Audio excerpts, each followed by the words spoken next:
Okay, the next body part that I like to get control of is the shoulders. I want to be able to make my horse move his shoulders to the left here, or I want to make sure I can get my horse's shoulder to move to the right with just little ease. I lay the reins over, maybe a little thigh or leg, he should just move with no problem, okay? Now in the beginning, what do? You break it down, which is something we're going to work on today. Okay, the next body part is the rib cage. I like to have lateral softness in my rib cage. And how I start to do that, it's a simple exercise. I like to be able to walk my horse off in a little circle to trot him. And I want to be able to pick my horse's head up, bend it in, and him put some bend in that rib cage to where his front legs and his back legs are at the same cadence and on the same circle. I don't want him drifting in as we're going around. See, he starts to drift in here. What he's doing, he's dropping his shoulder in. And I also don't want him to where when I'm trotting him around on a circle, to where he drifts out like this on a circle. I want a nice little circle, nice little softness in his rib cage right here. To the left here, and to the right, just like so. Nice cadence, same circle, front and back legs. And the last body part that I want to use, or get control of, is the hindquarters. I want to be able to stick my leg in and him just yield his hindquarters. Pivot on his front end. And I'm just keeping them between my hands here. I'm not really bending his head or anything. And this is an intermediate exercise.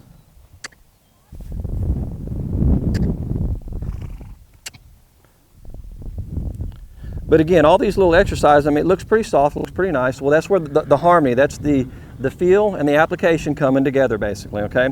Now then, why the hindquarters are so important, again, it leads into your upper level stuff, but if everyone would dismount your horse for a minute for me, please. Everyone dismount. Okay, now with your right leg, put it behind your left leg, just like this. Okay, now with your right leg, take a step straight forward. Don't move your left leg, move your right leg. Take a step straight forward with your right leg. You can't do it, can you? Okay, you'll fall on your face. Okay, go ahead and mount. Okay, now then, watch what happens whenever I yield his hindquarters. What's he doing? He's crossing his legs, isn't he? Okay?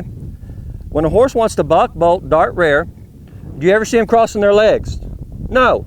You see their feet straight apart. Now why do they do that? So they can get the thrust and impulsion to carry out whatever behavior they want to carry out. And so when a horse wants to buck, bolt, dart, rear, and do all those things, I simply bend his head and I start yielding his hindquarters. Okay? It's just for safety. But it leads into your upper level stuff.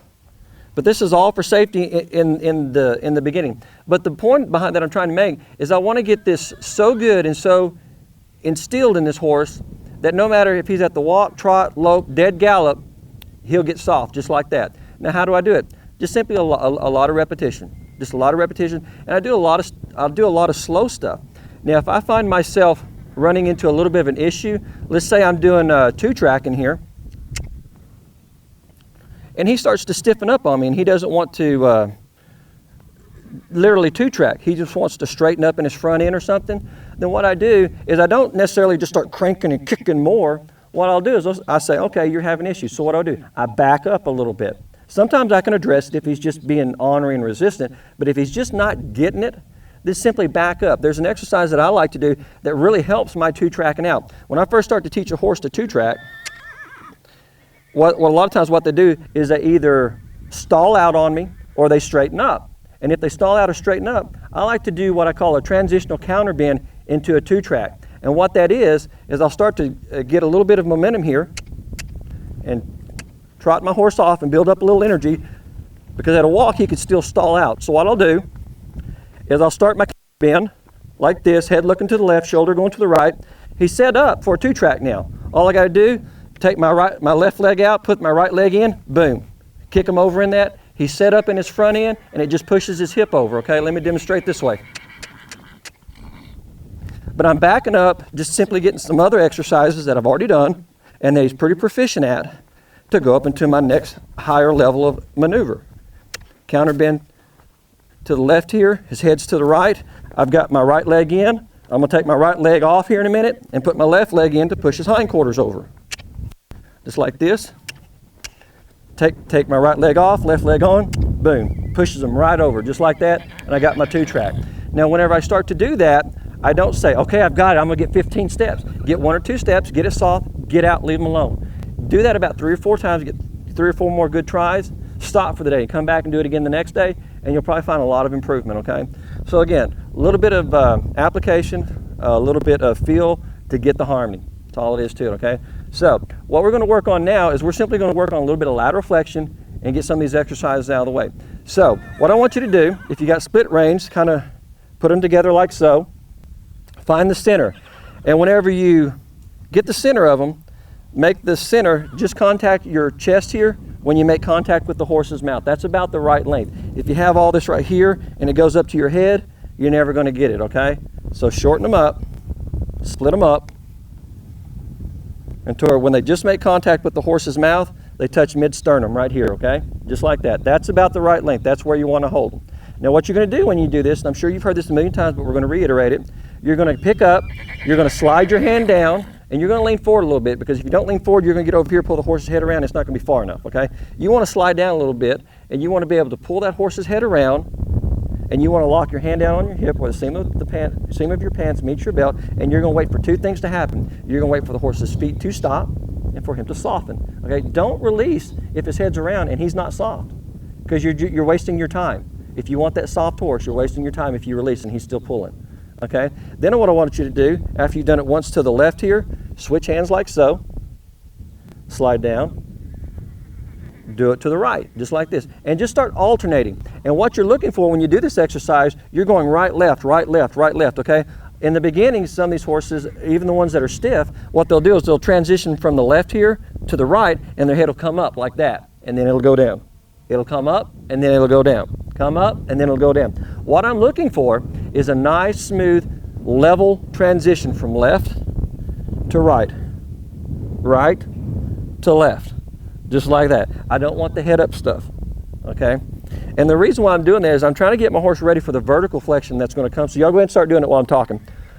I'm trying to get my horse ready for the vertical that's to come. If he keeps raising his head up, that's not the objective. I want him to get his head down, because when you're doing a lot of these suppling exercises, vertical control of your horse is a key implementation. Yeah? That's a good question. The answer is yes. What she asked is if she flexes her horse to either side and it has a comfortable spot that isn't where I want it, do I continue to work on it to get it where I want it? The answer is yes. Okay, I want to get as much out of my horses as they can and soft as I can. The more you keep that head bent around, the softer your horse is going to get. It's sort of like this. Huh?